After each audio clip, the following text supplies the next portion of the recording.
Good evening. Government forces in East Pakistan surrendered today to India, bringing to an end 13 days of bitter fighting on that front. The end came quickly at a racetrack in Dhaka. There, General Niazi gave up the Pakistani armed forces in the east to Indian General Singh Arora. Niazi stripped off his epaulets and touched his forehead to Arora's, signifying subservience. There was rejoicing in the streets of Dhaka. In New Delhi, a cheering, table-thumping parliament heard Indian Prime Minister Gandhi proclaim East Pakistan a free country. She called it Bangladesh, the Bengal nation. Mrs. Gandhi also ordered a unilateral ceasefire in the West beginning tomorrow, but Pakistan's President Yahya Khan, in a nationwide broadcast, urged his people to be patient and said, "We will continue fighting not only in the front lines, but in the fields, factories, and homes." CBS News correspondent Bert Quint, who's been covering the war in the East, returned to Calcutta after today's surrender, and I talked with him by telephone. Did you get the impression that the Indian Army was pretty efficient and the Pakistani Army was not, or how would you compare this? It wasn't so much a question of inefficiency of the Pakistani Army, Walter. It's just that they didn't have a chance from the start. Here were some 70 to 80,000 men in what amounted to a foreign country. East Pakistan is 1,300 air miles away from West Pakistan. The West Pakistanis who were flown over to put down the March uprising by the people favoring autonomy for East Pakistan were strangers.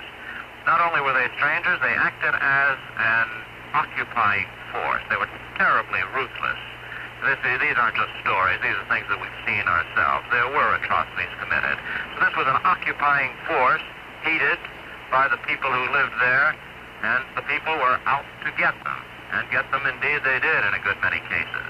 So here are these people, the West Pakistani soldiers, cut off from their main line of supply, surrounded by people who hated them and were out for revenge. And then along came the Indian Army, which is a pretty good army, and which terribly outnumbered and outgunned them. They simply didn't have a chance. What was interesting about this trip that we took from one end of East Pakistan to the capital was that it eliminated any doubts in my mind, at least, about what this war was all about. There had been talk by the Indians that they were in there to try to liberate the people. The Pakistanis were talking as though they were being attacked, as they were, of course. And what impressed me was all along the route of the Indian Army march, the way people turned up from little villages and greeted the Indian Army as friends, as brothers, as saviors. Now, this is not a thing that comes natural to people living in Pakistan, you know, because the Indians and the Pakistanis, even the Bengalis, have been enemies for a good many years. I'm afraid that a lot of bloodshed is going to come now that the war in East Pakistan technically is over, because of the great desire for revenge of the people of East Pakistan, and the fact that there are an awful lot of West Pakistani soldiers and civilian collaborators with the Pakistani Army there that are really in danger. In our trip up the river in these last couple of days, we saw a few floating bodies, and villagers of the area told us that these were not individuals killed by war, but they were men killed after the Pakistani troops had pulled out of the area. Villagers, people who were out for revenge, killed them because they had either collaborated with the Pakistani Army or actually formed a part of it. Did you get any information as to what the Indian Army may do or be willing to do to set up protection for the West Pakistani soldiers and the collaborator civilians?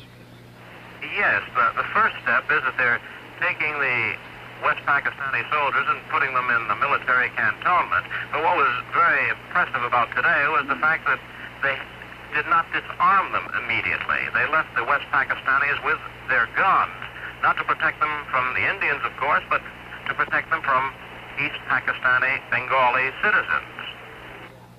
What about the Indian soldiers and their attitude toward the Americans? You were traveling with them. Were they aware of the torment between our relations these days? They're very much aware of it, and they do a bit of teasing and joking about it. You don't really feel a resentment, a terrible anti-Americanism. They seem a bit perplexed by it. They seem annoyed by it. And because of it, because of the fact that the 7th Fleet is reportedly on its way, they were anxious to get the job done, their job being to take Dhaka and win over East Pakistan in order to give it to the Bangladesh government and, by the way, take it away from India's old enemy, Pakistan. Quint reported seeing fewer casualties, civilian or military, than he expected, and noted that the Indian forces tried to avoid population centers in their bombing and artillery strikes. He also visited the neutral Intercontinental Hotel in Dhaka and said the American refugees there seemed in good shape. Mrs. Gandhi, in a note to President Nixon, is charged that America and other world powers could have prevented this war by exerting their influence to gain the release of Sheikh Mujibur Rahman.